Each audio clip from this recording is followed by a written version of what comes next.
ini yang menarik adalah keterlibatan pemerintah untuk melibatkan, maksud kami, pihak-pihak swasta seperti hanya PT MHI ini. Nah, untuk hal tersebut sebenarnya tadi sudah disebutkan, karena memang pemerintah tidak bisa bekerja sendiri, terutama dari segi finansial atau budgeting.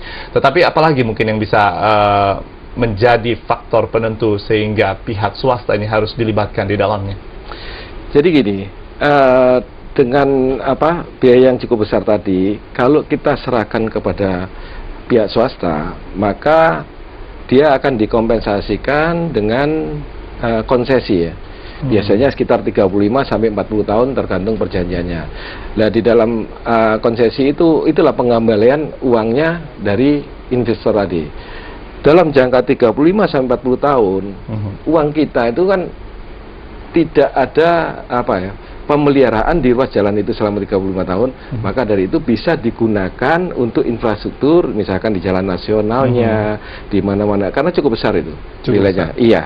Baik, jadi melibatkan pihak swasta ini juga melibatkan investasi yang begitu tumbuh subur di Indonesia begitu, terutama di infrastruktur jalan ya. Kita ke Bu Wiwi. Bu Wiwi sudah terlibat dengan sangat baik sinergitas bersama dengan pemerintah saat ini, tapi sebenarnya sejauh apa sebenarnya yang bisa dijelaskan mengenai keterlibatan MHI, dari mana sampai di mana saat ini titiknya progres keterlibatan MHI untuk keterlibatan pembangunan proyek jalan tol Trans Jawa ini?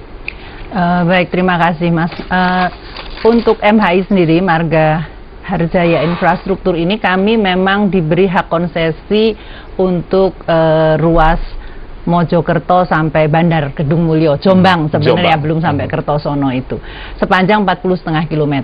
Dan kenapa kami terlibat di sana? Karena kami percaya bahwa pembangunan perekonomian ini harus menyebar, tidak hanya di sekitar Jakarta saja, tetapi juga ke daerah-daerah. Dan salah satunya itu bisa menarik investor kalau infrastrukturnya juga tersedia dengan baik. Salah satu infrastruktur yang baik adalah tersedianya jalan. Sedangkan kita tahu sendiri bahwa akses Mojokerto Jombang ini jalan nasionalnya, jalan provinsinya mungkin sudah kapasitasnya sudah hampir habis, sehingga selalu terjadi kemacetan. Oleh karenanya kami mencoba berpartisipasi untuk membangun juga ke daerah-daerah melalui investasi di jalan tol Mojokerto Kertosono atau Jombang ini.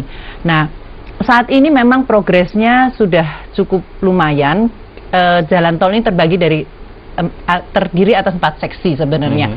Seksi 1 sendiri kami sudah menerima lahan dari pemerintah sebanyak 96%. 96%. Iya, tinggal sesaat lagi nih. Tinggal 4% yang belum diserahkan. Hanya saja 4% ini jangan membayangkan di ujung, Mas. Ini terbagi-bagi dari beberapa. Kalau tadi dilihat di awal tadi ada ibu-ibu yang merasa terganggu karena polusi debu. Itu adalah akibat dari yang 4% tadi itu. Samping Mojo itu di seksi 1. Sebenarnya kalau yang 4% ini sudah dibebaskan seluruhnya dan diserahkan ke kami oleh pemerintah, maka kami bisa membangun itu melalui jalan tol ini, jalan tol ini, karena jadi aksesnya tidak lagi melalui jalan desa sehingga tidak mengganggu. Jadi sebenarnya kami juga kasihan kepada masyarakat warga yang sudah menyerahkan lahannya untuk jalan ini terganggu hanya karena 4% itu tadi. Dan yang posisinya juga sangat krusial begitu ya? Iya, sehingga kendaraan tidak bisa melalui jalan kami sendiri. Jadi akhirnya harus melalui jalan desa. Kita akan melihat lagi target kedepannya dan juga kemanfaatannya nanti Bu Wiwi dan juga Pak Heri. Kami mohon bersabar dulu dan